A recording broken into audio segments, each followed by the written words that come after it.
my senior year, getting to come to SEC Media Day in Dallas, it's great. I told my mom, it's very ironic, so I'm very excited that I'm here, get to see the people, get to see the view from the Omni, it's great. So I really appreciate that from my head coach. Do you get the feeling that the season's getting closer? Are you getting the itch? And how have you guys practiced so far?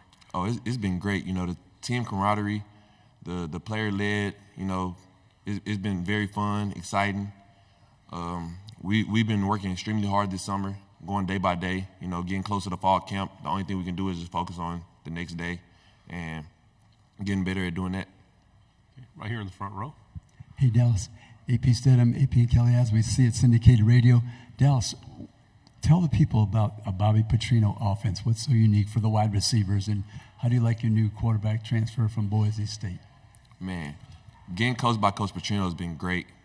He's been helping us with the plays. We plan, we're going to try to be explosive this year.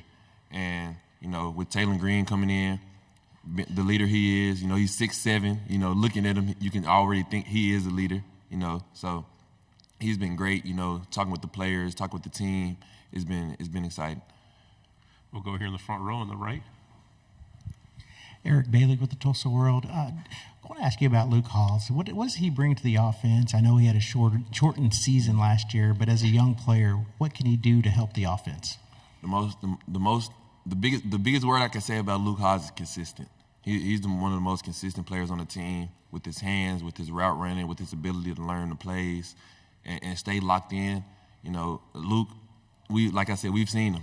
Like, even with the short spurt of games he's played in, just imagine if he, played the whole season. He's been great. He's still young, and for him to play at the ability that he's playing at his age is astounding. Left side in the back row. Morning, Noah Gross with KXAN in Austin. I know as a Texas native, you probably know all about UT and all things like that. Is the game against Texas something family and friends are talking about a little bit? And what do you kind of expect with everything you've heard about this rivalry starting back up? I know the last time they played them, it was like one of the seventh most, like the attendance there was extremely high. So I feel like, coming back with this year, we got Bobby Petrino back. It might even jump that, So I'm just ready to play. I'm just ready to play them as well. It's going to be a very fun game, early, 11 a.m. game.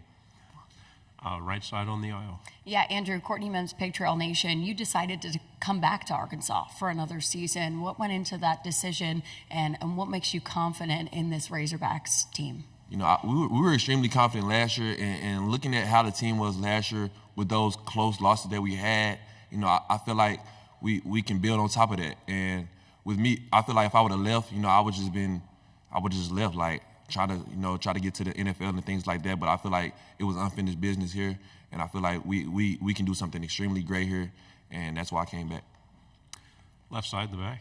What were the toughest parts of making the jump from A&M Commerce to the SEC, and what were some things that came easily? I said this one time in an interview last year, man, them workouts, that first day workout when I first got to Arkansas, I almost called my mama and asked, is there a way I can go back to Commerce? Because them workouts was extremely, man, that first week for everybody is just, you gotta be mentally tough. Because if your mental isn't there, it's gonna be one of the most hardest things you've ever went through. And I have a way of making up words, so I'm gonna say one of the hardest things I've ever went through when I first got here. So, is the mental part of the game as difficult as the physical part, or is it more difficult? Mentally is one of the most, I want to say 80-90% of the game. You can work out, you can do all those things, but if you're not mentally tough, if you're not mentally there on the field, you got to think about what plays you're going through. You can be tired, and you got to think about what type of route you got to run, your depth. So I feel like mental is one of the most prestigious things when it comes to the sport of football. Front row. Right here, Dallas, over here. Hey, Dallas, you played Alabama, a very tough game last year. Why? Why did that happen? Why was Alabama a tough game? No. Why did you play them so close last year? Oh, like I said, we played. It was a lot of games that we had, like it was one-score games, and that we just didn't finish in. And I feel like we could compete with anybody in the nation last year.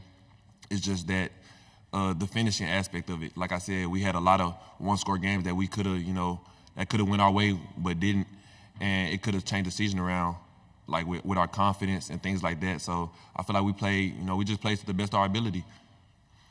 Right side. If you don't mind, one more question about Luke. What's that neat relationship about him having a twin brother on the team, and what do you see as an outsider about those two? How do they get along?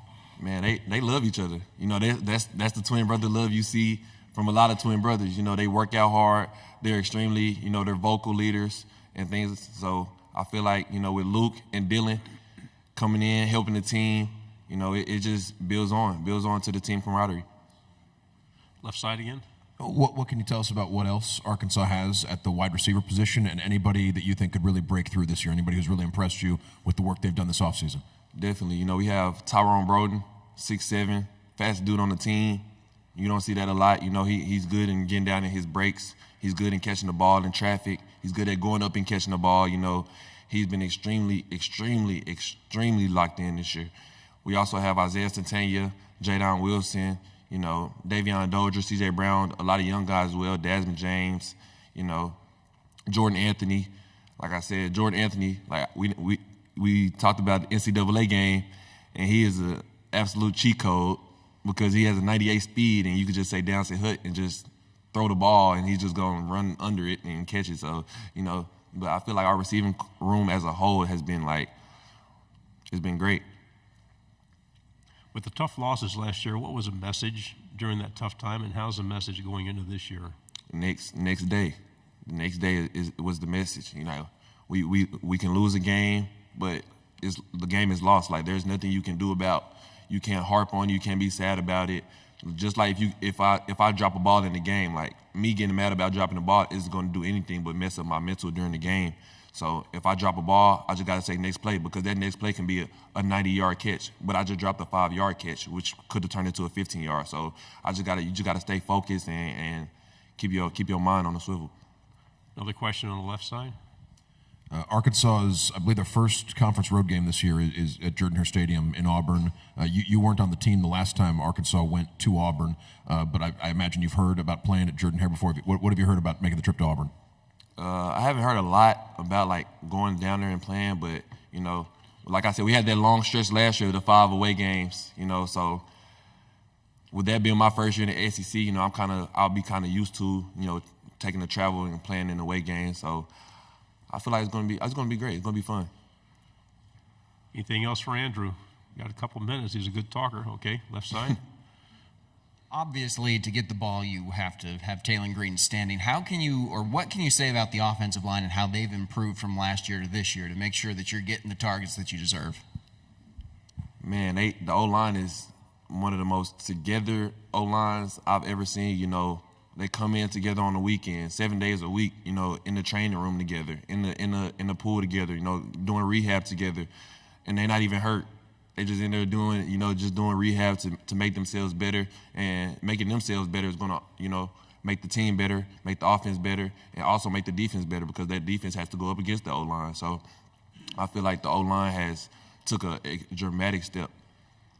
We have one final question here in the front row. Dallas, what can you say about your transfer quarterback? What can you tell us about him that people will be excited when he steps on the field? Taylor Green is he's one of the most happy guys I've been around. He's ready to play. He's ready to. He loves when he messes up, because it helps him. It builds him. It builds him, and he's that leader that a team needs. Everybody can go to him, ask him a question about a route, and he knows everything. He knows you could tell he's been in the playbook, and he's locked in. Thank you very much. Good job. Thank you.